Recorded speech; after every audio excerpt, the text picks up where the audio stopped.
Well, hi, good morning from Canada here on the shores of Lake Couchiching. Today is January 12th. I'm in a pretty good mood because I'm down to the last stages on this radio now. Namely, alignment is really what's left. And then some poking around with the antenna. Now, I've temporarily, not really temporarily, I've put the antenna back into its proper position here. I've replaced these rotten old wires with some nice red wire here. And I've hooked the antenna up in the very simple way. There's nothing more than one coil out here, the bulk of this coil, that is connected to the radio. Nothing else is in there, whatever else might be there. So, first issue with aligning a radio is getting the pointer correct. Pointer has to line up. In this radio, I can't tip it up like that. I'm gonna hurt the antenna. In this radio, the instructions are to set the pointer at the dot below the 55. Now, if you look at the dots, you see the dots here. Goodness knows what that dot's for. But there is a peculiar dot. There's one right there. The dot below the 55. So that's got to be the starting point. So if we bring the pointer down, that should be the end of its travel. It goes a little further.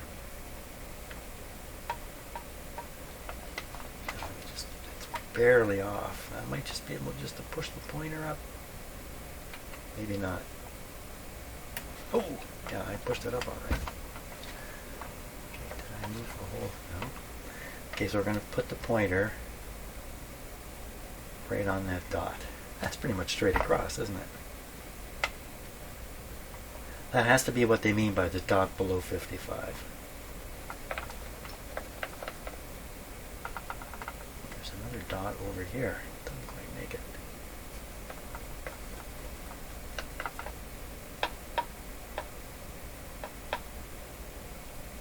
How did it end up on that side of the dot?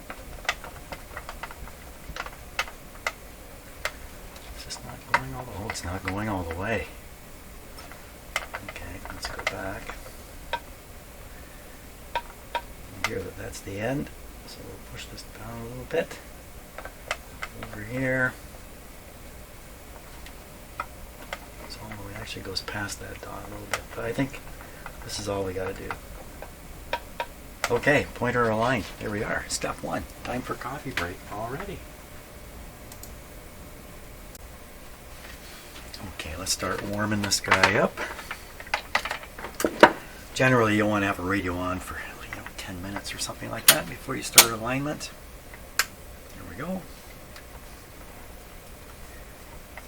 Alignment, yes. So in this radio, there are 4 adjustments to make. So 2 of them are down in there. That's the IF adjustments down there. And then another one is, it's a little hard to get on camera here, is that screw that's under my finger there. And then the last one, and they're not in this order, I shouldn't say the last one. If you look down through the cutout, there's a cutout right down there, and there's a screw down there. It's hard to see in the camera, but that's the spot down in there. Okay, how come I don't hear anything coming from this radio? That's why.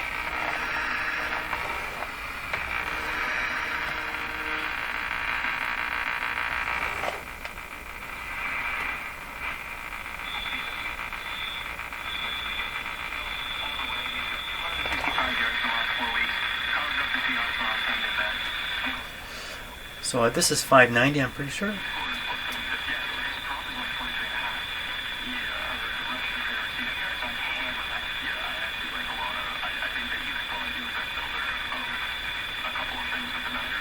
Yeah, that's a sports channel. I had to wait. So you can see 590. I'm going to have to lower my camera here. Hang on, you're going down. You're going down. Oh, you've gone too far. Quickly, come back up. Okay. Here we are.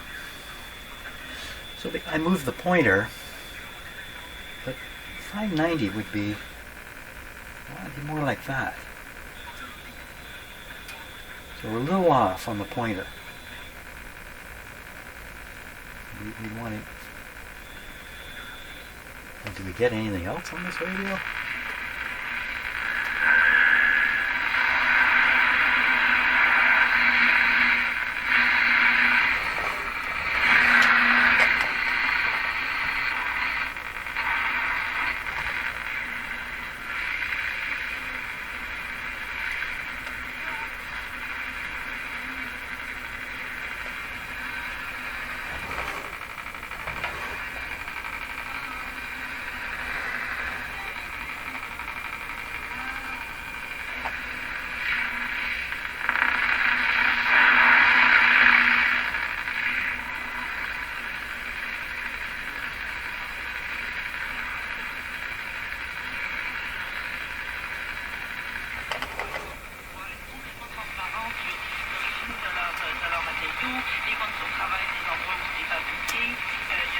As radios go, this one is working really quite well at this point.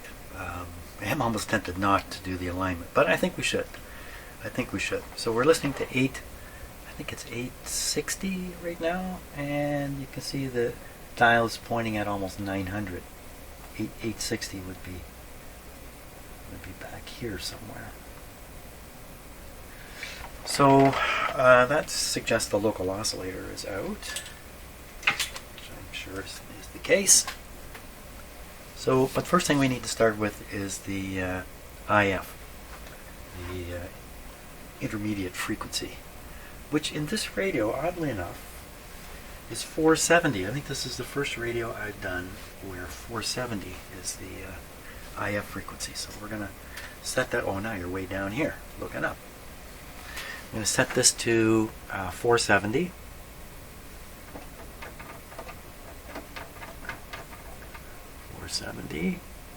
Okay, we have a 470 signal at the end of this cable,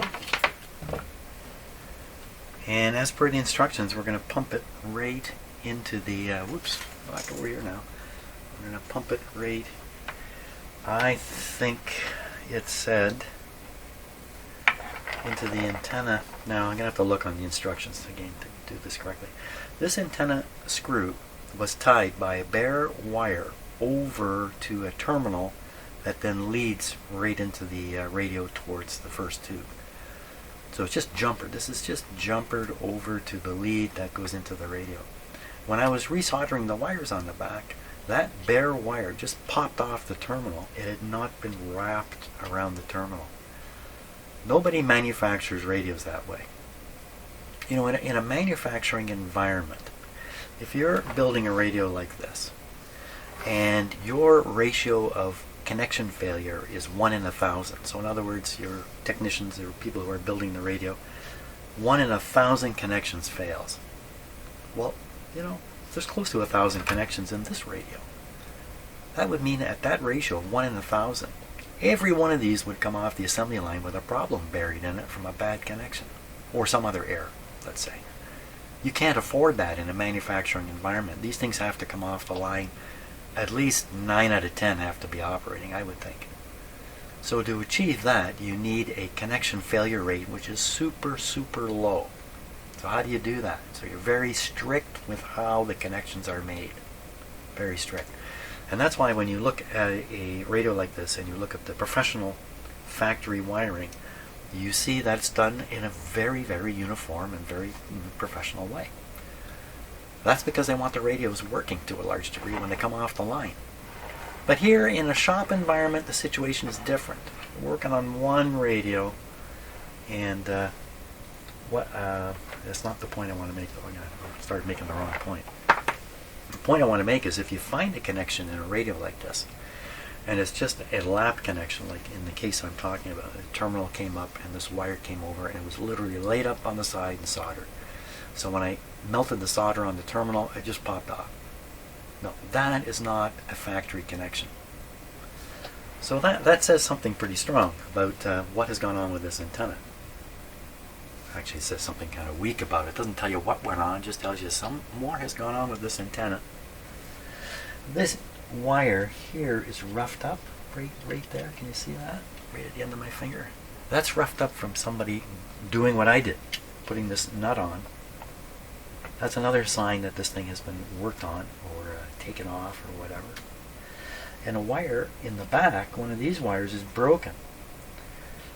And I could see when I was putting the antenna on that you could break that wire by forcing the antenna into position. So this will come through the hole here. So that's probably what happened there. And he probably never knew it because once, can you see it? Can you see the broken wire? It's hidden from view. So some clumsy stuff has gone on with this antenna in the past.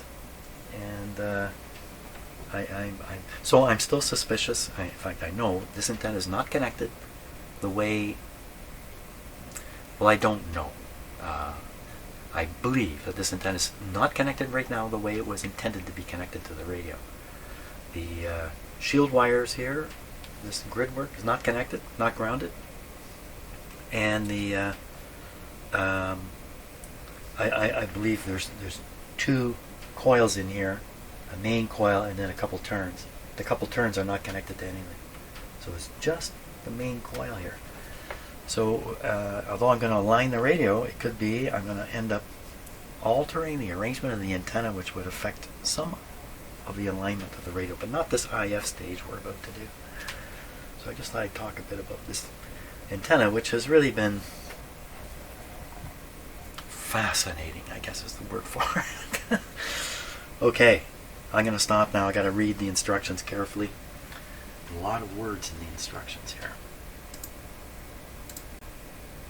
Okay, so I've just been getting the radio ready for the next stage. I just tipped it up on its edge, and when I did, I almost burned my hand on this radio. Right here. This is really hot. No surprise, there's a big high wattage resistor here. But I'm talking really hot. Like this was. Hold on, radio. Don't check out on me now.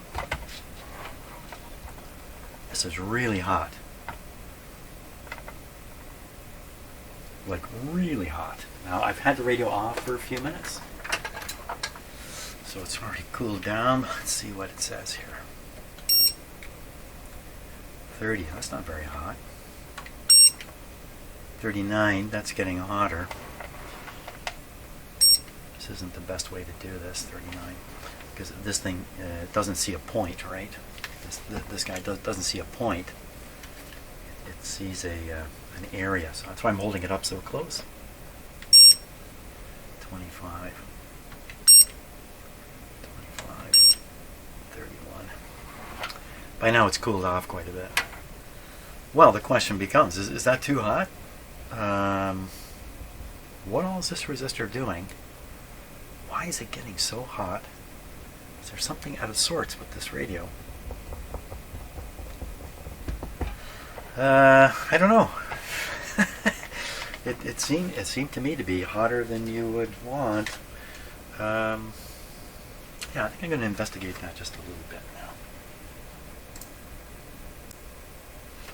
Okay, so we're looking at the schematic here, and the resistor, it's got to be this guy down here. 175 ohms on one side, and looks like 89 on the other. And you can see it's right in the string of heaters here. So it should be carrying the heater current, which I think is 150 milliamps. So we should be able to calculate the wattages here. Here, anyway. I'm not sure about this one. Probably very, very similar amount of current. Maybe slightly less current flowing here.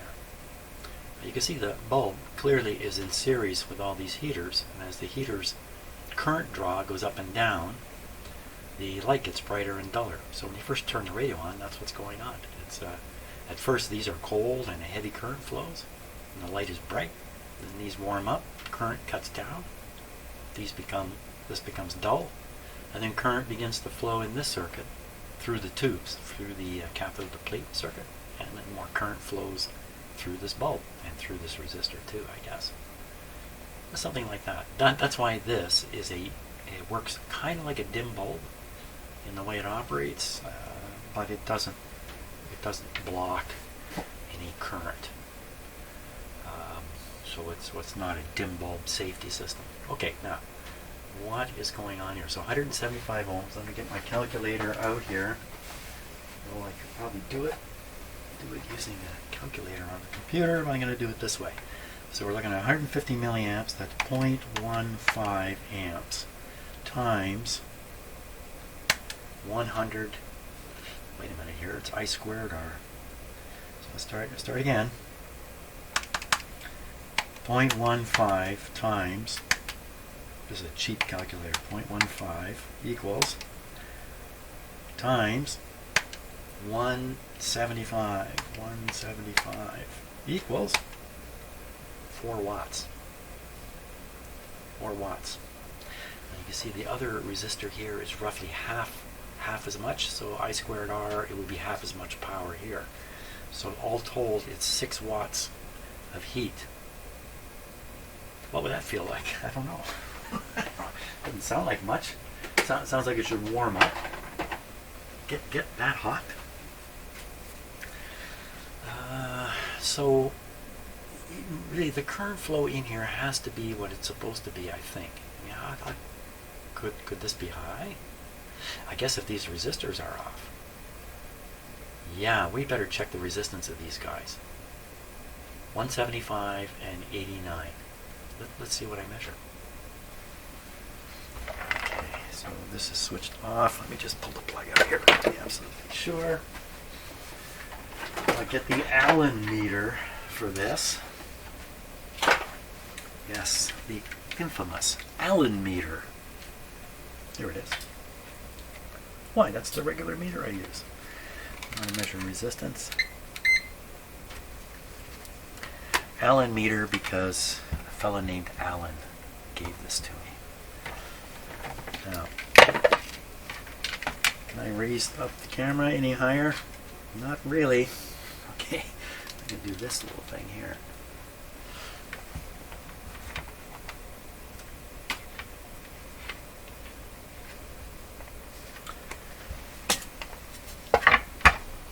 How's that? There we go.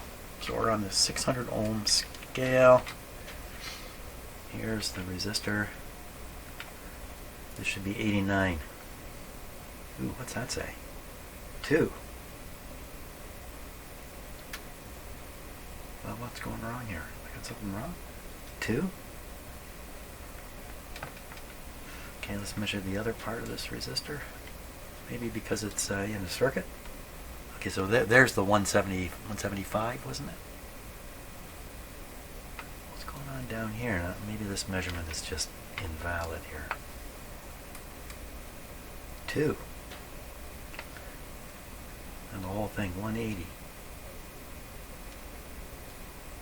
2. Go back to the 2. How can you get 2 there? How could you get 2 there? The light bulb. The light bulb is in parallel with that. The light bulb is in parallel. Let's just eliminate the light bulb here.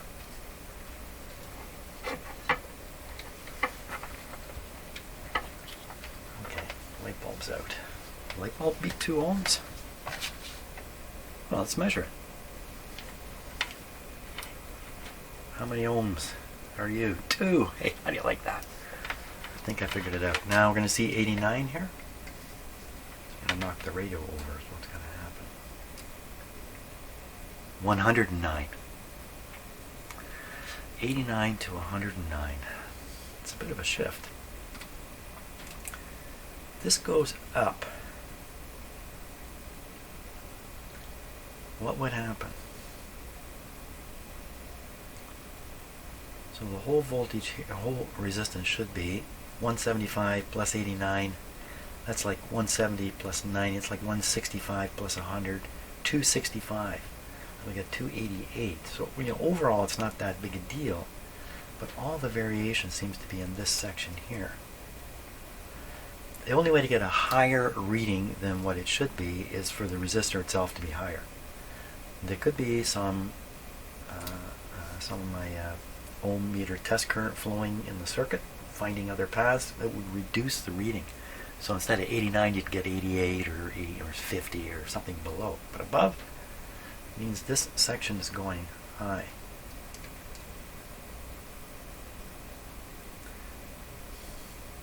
20% high. And perhaps an easy way to resolve this is to fit in the appropriate size resistor across these two terminals. That's going to increase the current flow. The current flow, it's an I squared thing. Wouldn't it get even hotter then?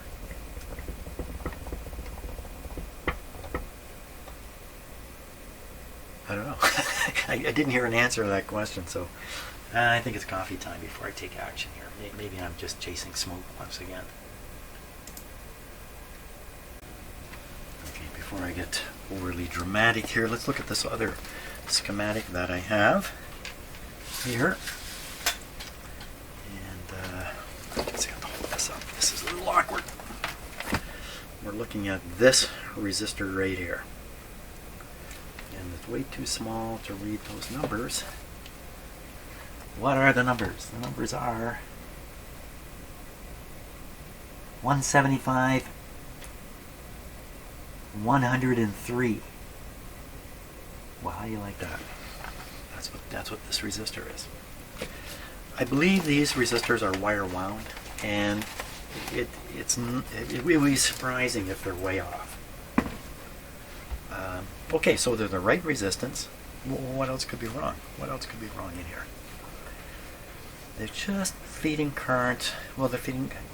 Let's see. The whole thing is feeding current through the heater string. The smaller part here has a tap off, picking up all the rest of the current going through the tubes. I don't know. Okay, I think I'm going to ignore it. It is bound to get warm. One thing I will do though, wait a minute now, wait a minute. If you've got that resistor with this 2 ohm bulb across it, what do you got there? What have you got there? That's an interesting question. Let's look at the schematic here again. Oh, here comes my cat. So this is not, doesn't match the other schematic. This number here. Yes, Peanut. You what? Can you wait 5 minutes? Okay, he's looking at his watch. What was I thinking here? Oh yeah, so you got this 2 ohm light bulb across this. 2 ohms? Was that really what I read there? Number 28. 28, part number 28. Pilot lamp doesn't even tell you what type of lamp it is, or is it way over here? No, it just says pilot lamp, and this is a Philco thing. Philco uses its parts numbers everywhere, and I'm sure part of that was to get you to buy their parts because you had their number. Well, I'm not getting too far here with this. This is an interesting question, I think. If you have a 100 ohm resistor here and a 2 ohm light bulb here, well, what have you got? You've got a 2 ohm circuit. The light bulb burns out. You don't have an alternate 2 ohm path through here. You've got a high resistance path. The bulb burns out, things change a lot. The heaters it wouldn't be as much current in this part of the system. Everything would cool down. This part would get hot. This part of the resistor would get hot or warm. I don't get it.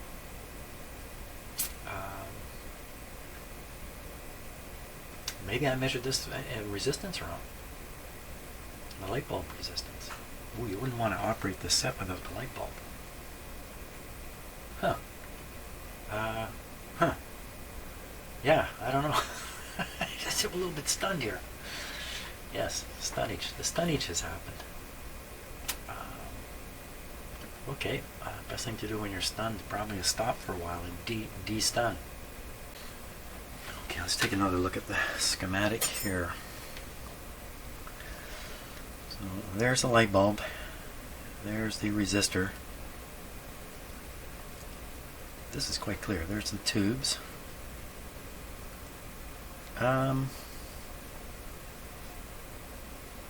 this light burns out, and I check the resistance of the light bulb again, 2 ohms is what it is. There's a 2 ohm path through here. Oh, you know what? It's 2 ohms while it's cold. That's the deal. This is only 2 ohms when it's cold, but when it's hot, pretty tough to measure the resistance on it. You'd have to fire up the bulb, measure the current in this line. I'm not going to do that. That's probably the answer. The answer is probably the hot bulb resistance is much higher, much higher. So when I turn on, when the light is cold and these heaters are cold, there's only this resistor here stopping short circuit basically. It only lasts a moment. The light heats up really fast, and these guys heat up just afterwards pretty quick too. But for a short period, you have a very heavy current through here. Very short period.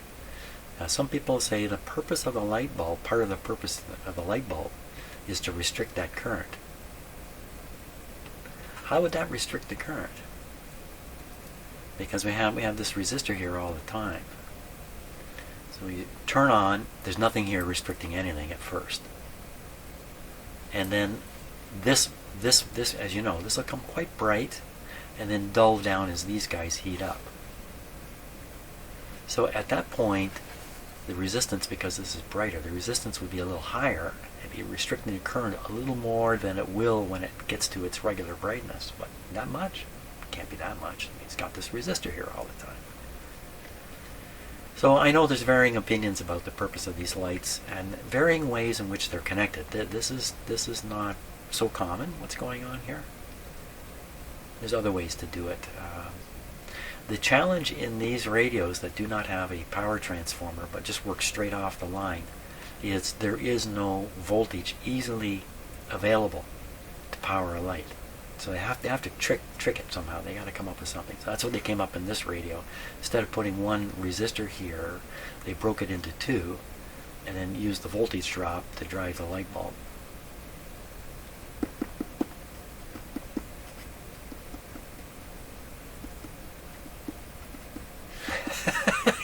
I'm still concerned about how hot it was getting. I guess what we should do is monitor the temperature and make another judgment about how hot it was. But I literally almost burned my hand, so I thought. I didn't want to keep my finger on it to find out if it actually generated smoke, but okay. Where are we at? Okay, so we're going to fire up the radio. We're going to more accurately measure this temperature too. I'll bring in another device to measure the temperature of it, and we'll see what we get. I'm going to make sure this light bulb is in, although I'll bet you I could find something on the internet about this.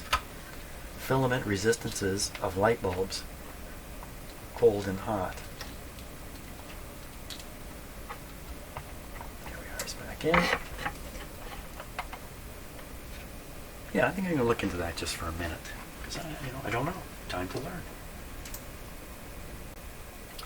So here's what I found out so far. This is a number 44 bulb. Is this the right bulb to go in this radio? I don't know. It's the one that's in there. For this thing to be full brightness at 6.3 volts, it draws, or it needs, I guess at 6.3 volts it should draw 250 milliamps. 250 milliamps. But the tubes themselves only draw or work with 150 milliamps. Or I got that wrong. You know what? I should check that, because maybe I've got it wrong. So just take any one of these tubes. I can do this. Just leave the camera going here. Pick any one of them. 7B7. They're all in series. They have the same current. 7B7. 7B.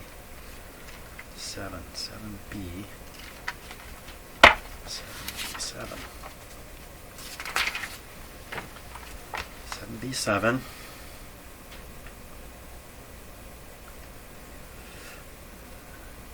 Amperes, 0.15. So 150 milliamps is the current. But the bulb needs 250 milliamps and has a parallel circuit underneath it. So it's not surprising. These bulbs never look like they're fully bright. when they're in these radios. And my guess is if they arranged the circuit so this thing was fully bright when the radio was operating, during startup the bulb would burn out. That's my guess. They're playing a bit of a game here with it. So 250. The resistance variation in the element here, I couldn't find any information about a little miniature bulb, but looking at regular, full size incandescent light bulbs like the one I just dropped, like this, you could expect the resistance to go up by a factor of 10, maybe even 15. And it looked like the lower the wattage of the bulb, in the chart I was looking at, the lower the wattage of the bulb of this sort, the greater the ratio or change in resistance when you fire the bulb up. But of course this bulb isn't fully lit in the radio, so it's not going to be fully resistive due to temperature. It's a bit of a thermal limiter, isn't it? I guess. You draw more current, get more resistance, fight back the current.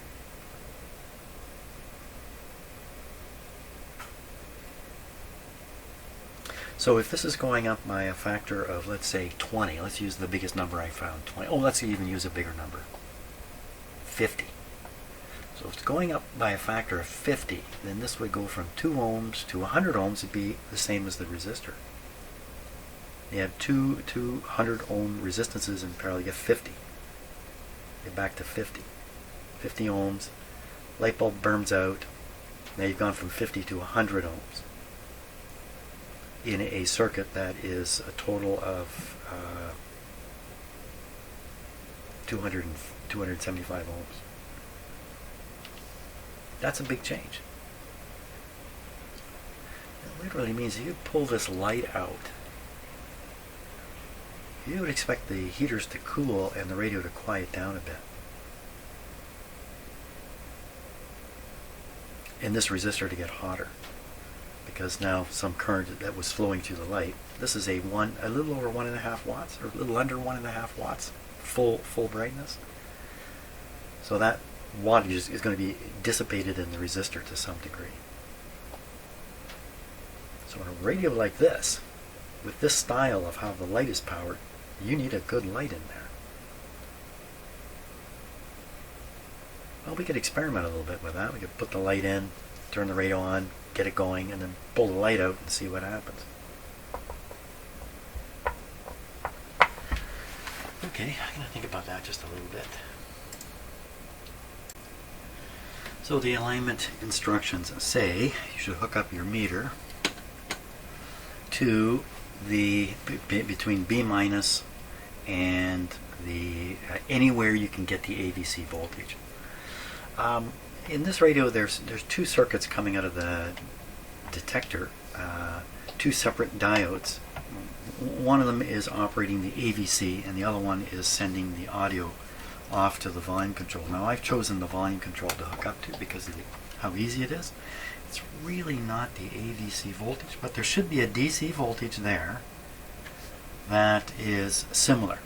It goes up and down just like the AVC voltage does. That's my thinking. So I'm going to find that out now. Yeah, I had a very hard time making my clip leads go in here. So, okay, put that on. Dim bulb. Any explosions happening? No. See how bright that went? Very bright. Down it goes. And it'll start coming up again. I don't know, maybe you can't even see that in the camera. So, okay, radio operating. Now what about the meter? The meter's gone up a bit. Excellent. I got this on a negative setting here, so upscale is negative. We're in business. And we even have a station. Now I'm going to tune the radio and watch this meter.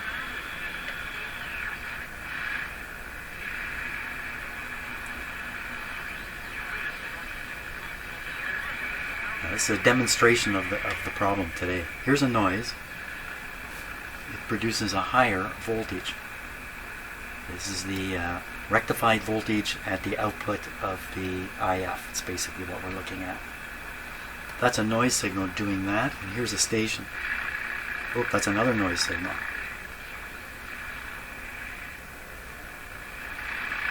What happened to the station?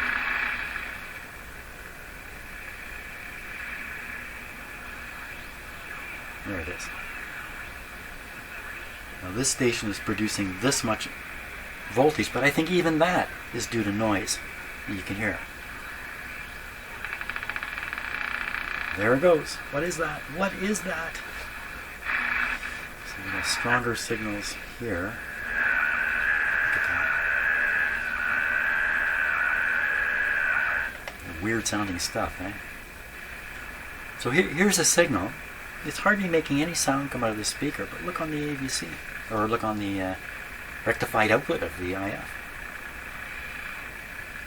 It's amazing to pick up anything with these radios. And here's a strong one.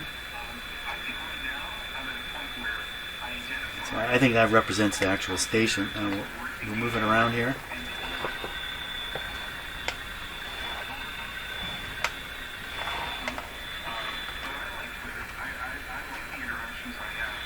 Be careful about these clip leads doing that. Okay, we're ready to do an alignment here.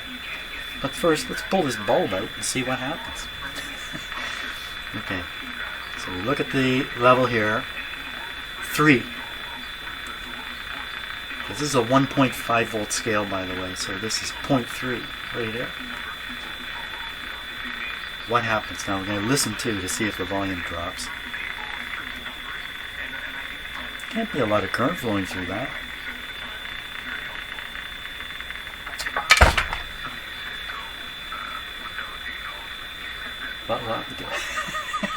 Still around 3. It seemed to me some interference disappeared. Just a coincidence. Okay, had no effect. Oh well. I mean, that's what you would want, right? I mean, you would want to design the radio so when the bulb burns out, the radio doesn't catch fire. I mean, you don't want to have it like that. Okay, so we're ready for alignment. Excellent. So I'm going to stop for a bit, let this guy just play and get warmed up, and then we'll proceed. Finally. Okay, so I've been out of my shop for 10 minutes or so. I've just come back. I brought this thermal viewer. I'm going to take a look and see how hot this thing is getting. Where's the sound? Right now there's absolutely no reception, but a moment ago it was playing and it just faded down and faded back up. Now it's down. Uh-oh! Is there something more going on? Okay,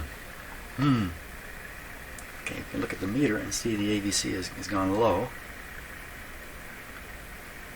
What has happened here? Did I turn this?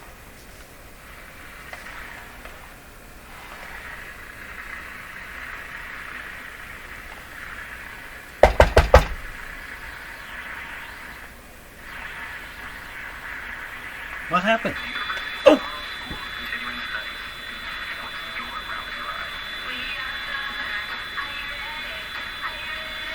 What's happening? Is it this? Oh,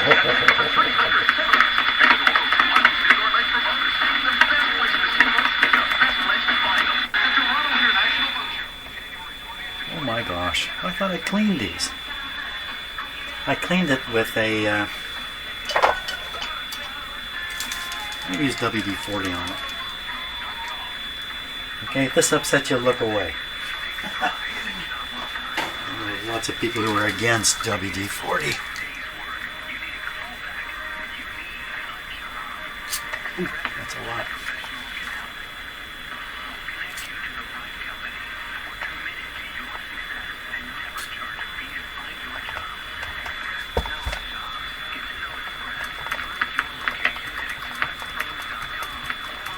I think there might be contacts underneath. I'm not getting to. Not sure of that.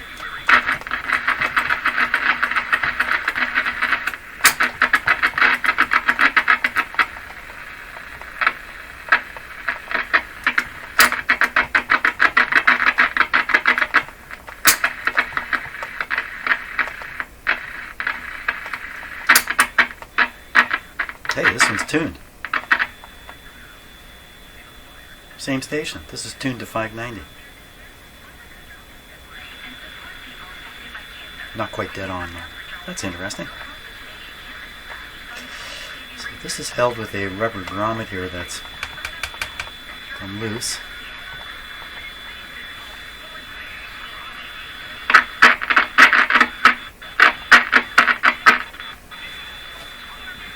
There are some more switches underneath. Well, there's a bunch of wires going under there, so it must be. Yeah, I think so. How am I going to do that? I've got to spray those too. Flip the radio right upside down and spray in the WD-40. Let's do that thermal steady while the radio's nice and hot right now. And if you notice, I've got it sitting on a piece of cloth. Now, if you wanted to start a fire in your shop, this might be a good way. Turn on a radio like this, leave it on a piece of paper or cloth, and go out for a while. And come back, and you have to put the fire out. Okay, so this is my thermal viewer.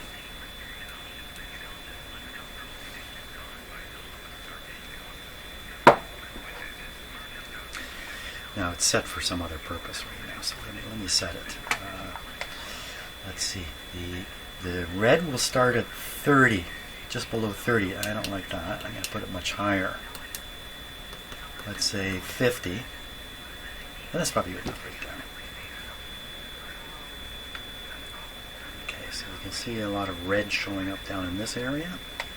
That is where that resistor is, isn't it? Yes, it is, because it's not hot anywhere else. In fact, here you can see, oh! So what's happening here is there's a vacuum tube just behind it. I'm pretty sure that's what's... What? Is it this?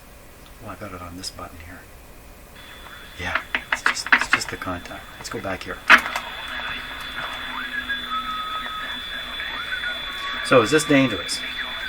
Okay, so I can measure the temperature of that hot spot, which is right in here. 52. Going up here. 50. 52 is contained in a small area. See, I'm putting my finger out there. It's literally this screw.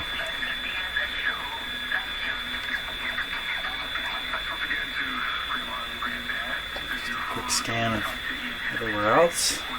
I don't think we're going to want to. Okay.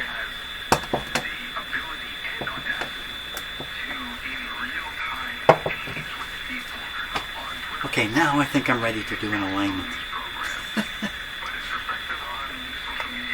So I got to continue with the connection of the signal generator into this. They were suggesting you connect it into the tuning capacitor, but I don't see how exactly to do that. Okay, I will get that connected somehow. Okay, almost forgot to do this operation here. Come on towards the edge.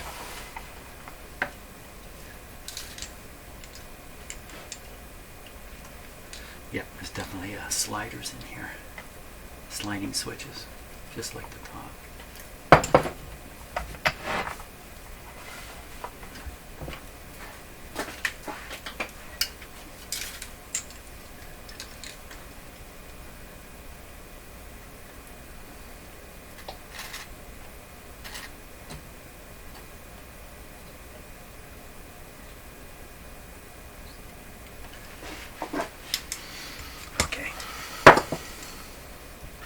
The radio's off right now.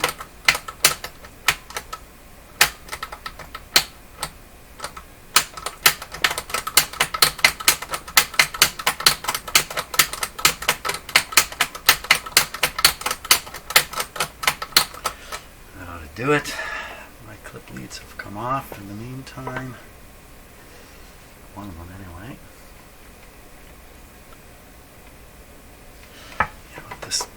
clip lead is just not working well. The jaws are too small. Can't squeeze them open enough. Try this one. This is much better. Get a much better grip on this terminal here. Come on, get on there. There, that's not coming off. Okay, that's better. Flip this over.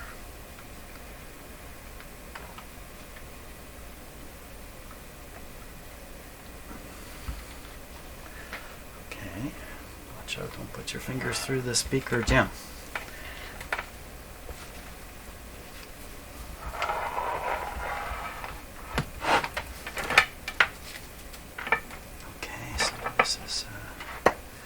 Green one is the ground wire. Has to go to my meter. Oh, not much happening down there. Okay, we're ready now. Are we ready now? Are we ready now? Well, let's check the buttons. That's what we need to check. I have one of them pushed. If you don't have any of them pushed, I think you may not have much of a radio.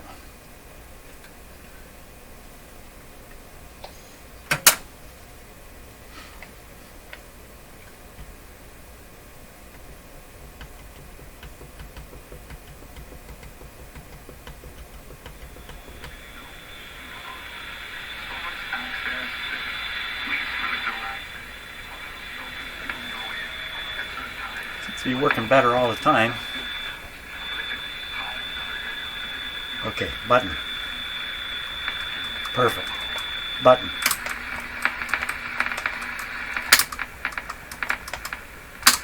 The clicking, I think it's this thing jumping around.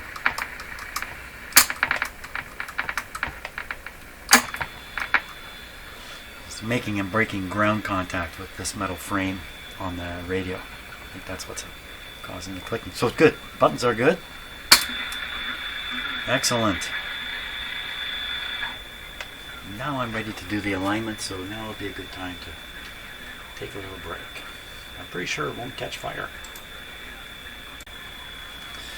Okay, so capacitor.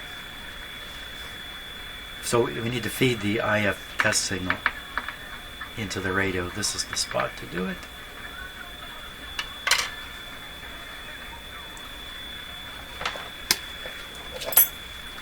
Now you listen to that radio. Do you hear a certain kind of high-pitched warbling noise? Now, is it changing?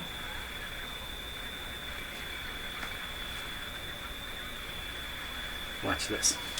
This is my computer screen here.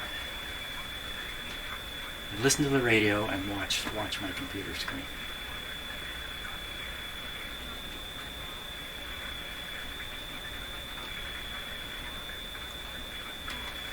Any question about where the interference is coming from?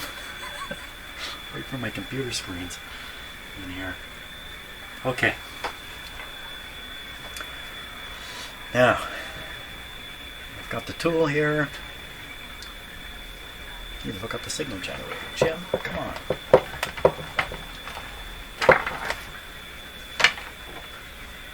Okay, chassis. Is that right? May not be right. Chassis, same ground as one of the B minus. Let's try that. There we are. Okay, hooked up to the B minus, and we're feeding in.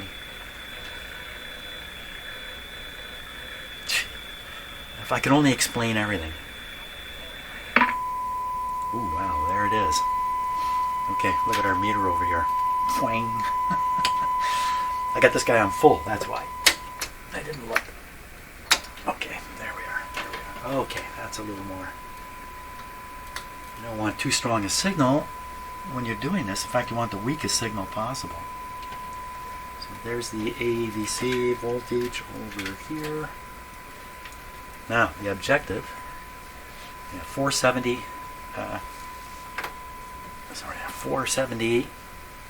kilohertz. The object is to make this meter go up. And I'm going to just have to move this a little bit like this. You can still see the meter there. There are 3 IF adjustments.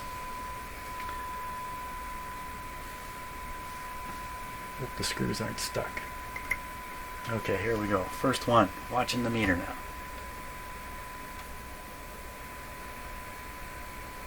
This appears to be bang on. Okay, that's one screw. Next screw. What's going on here?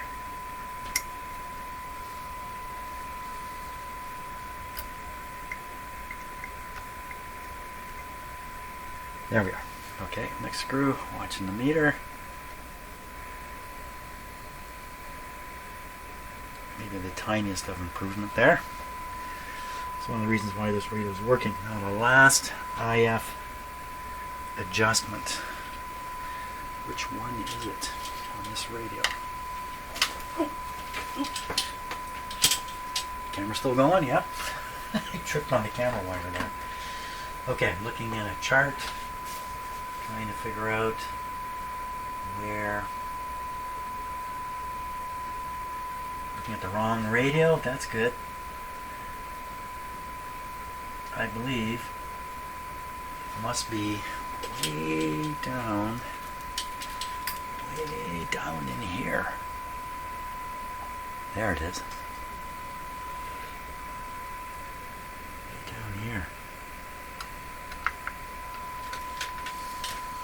Oh boy.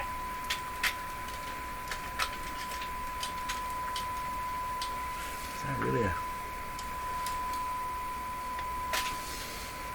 It's way down there. Flashlight, please. Okay, I've lost my flashlight. There it is. Yeah, it's definitely a capacitor type screw down there.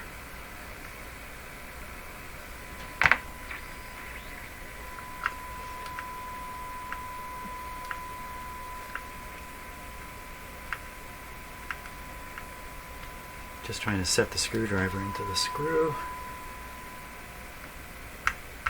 There we are. Okay, watching the meter. Come on, screw. There we go. Oh, see that? Oh, it just jumped right to where it needed to go. That made a difference.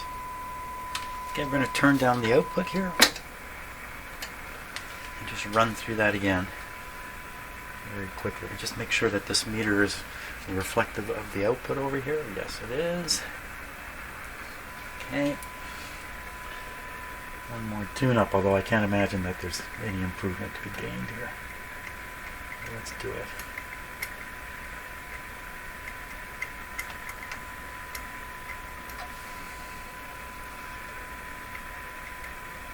Okay, first one. Okay, watching the meter. Carefully done. Next one.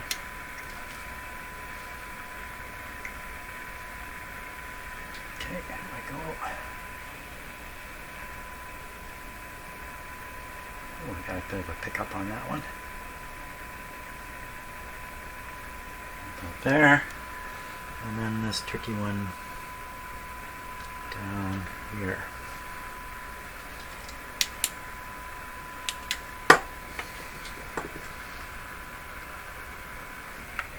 Okay, watching the meter.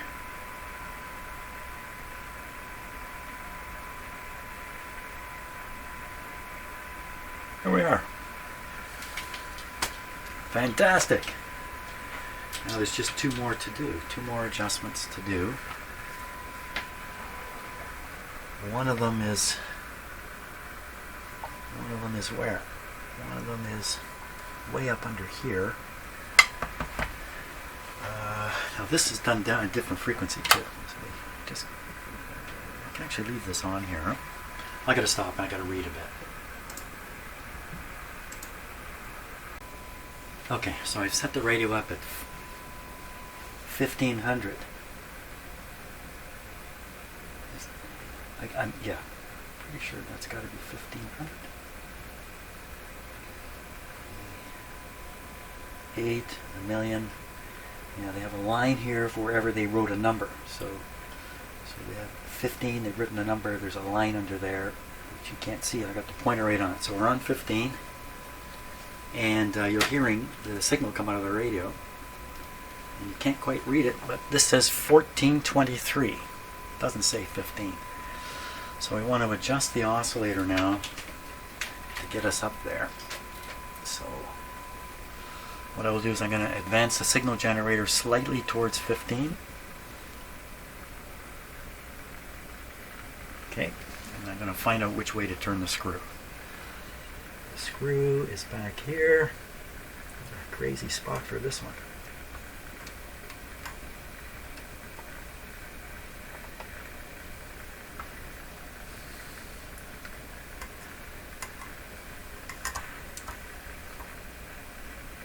Okay, I'm in the screw.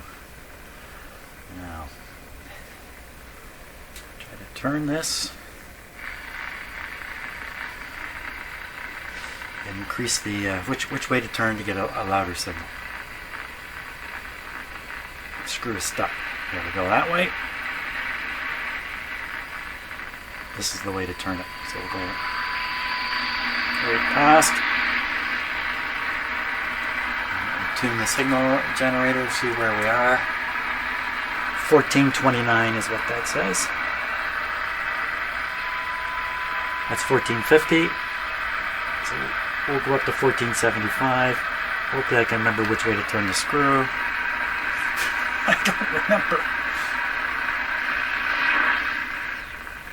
I went the wrong way.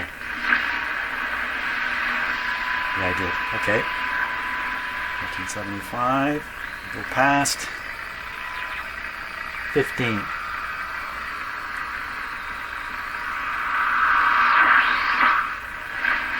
What happened to it? So it's creating some noise.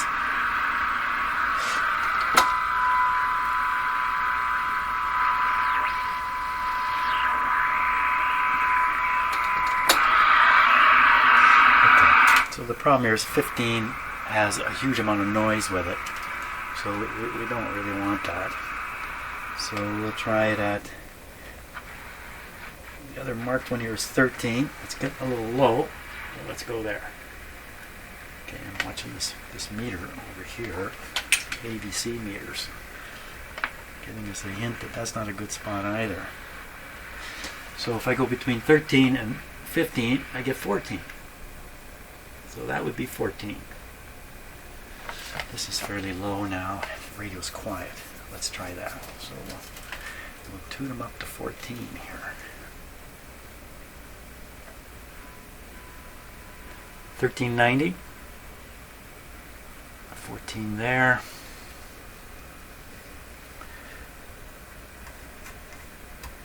Okay, which way I don't know.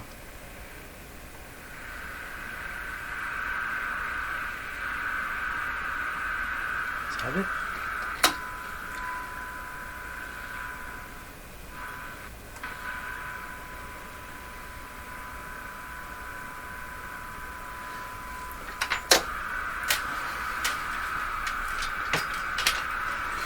Poor meter, taking a beating. Okay, maximize that meter. Okay, is that the noise that's doing that? Signal too low?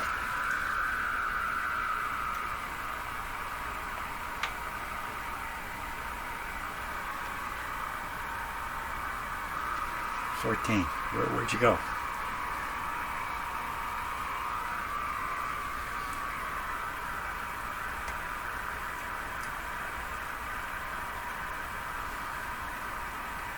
Come on. Okay. Where'd the tone go?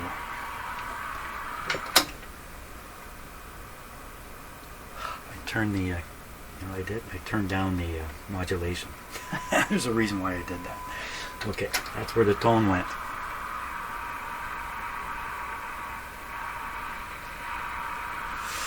Let me get it.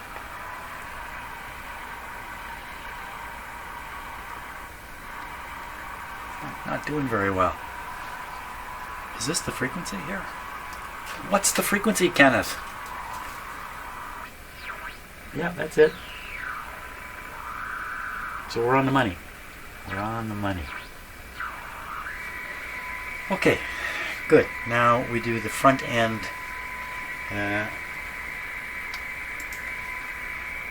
Do the antenna adjustment. I'm just looking around at all these different things I have open here. What frequency do we do that? I usually do that at high frequency, so we'll leave it right where it is. We'll just do it right there. Okay, so this is just about making it stronger.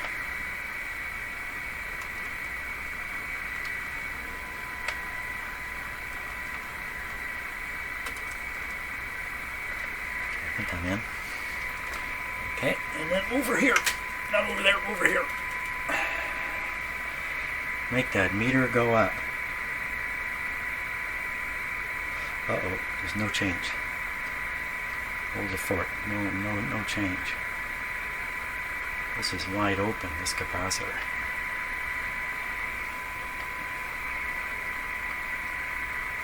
Wow, this was open enough it was ready to, screw is ready to fall out. No change on the meter. Something is going wrong somehow.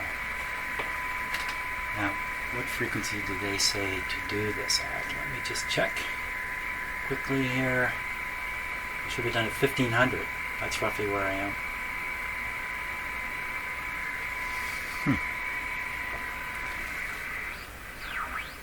I'm at 1400.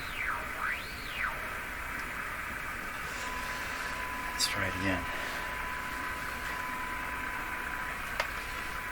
Oh, you know what? You know what? You know why this isn't going to work? This antenna. Something about that antenna. Let's try it again here.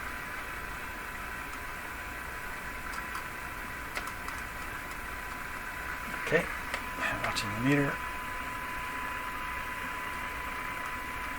So that capacitor's tightened down, loosened off.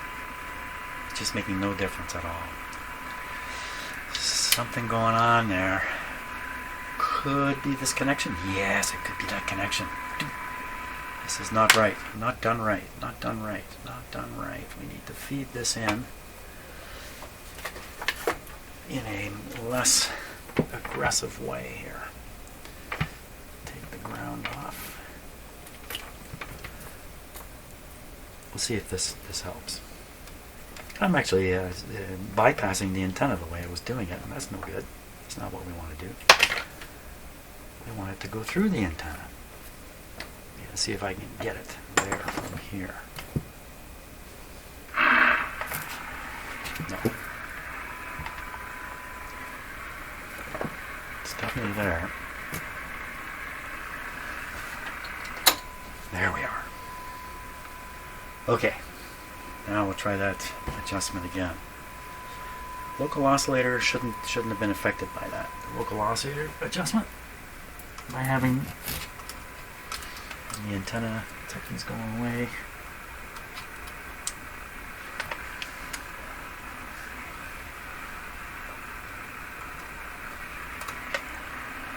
Okay, we're in. Okay, watching the meter. Tightening. Oops. Ooh.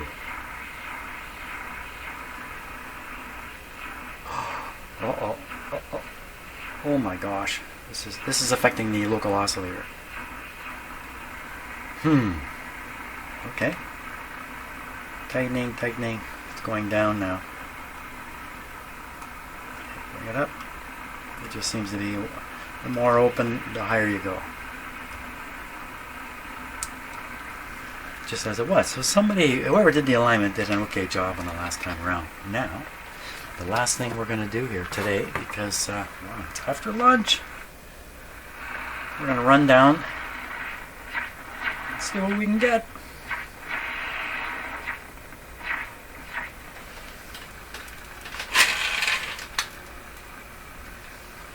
We won't get anything till we get down around this area here. Looking for the French station.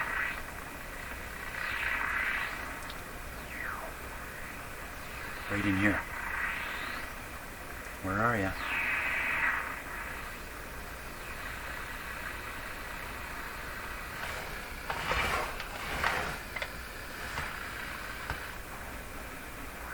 There you are.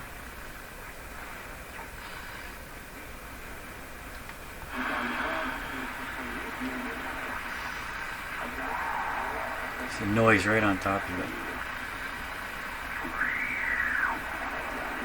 So we use the null of the antenna to get rid of that noise.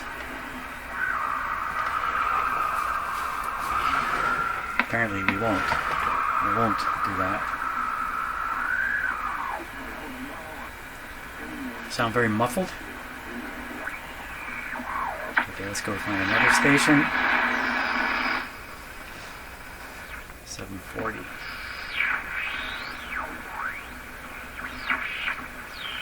Nope.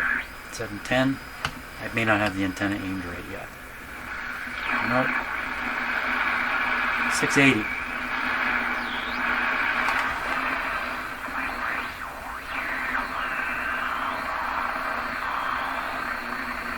Nope. 640.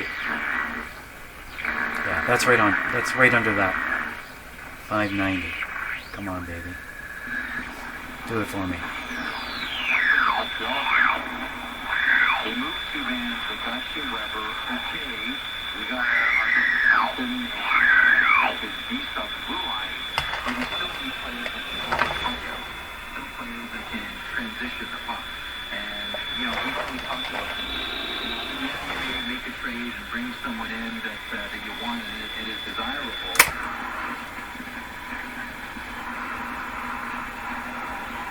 Well, because I adjusted the oscillator down here, I don't know. We used to get a station here, but not no more.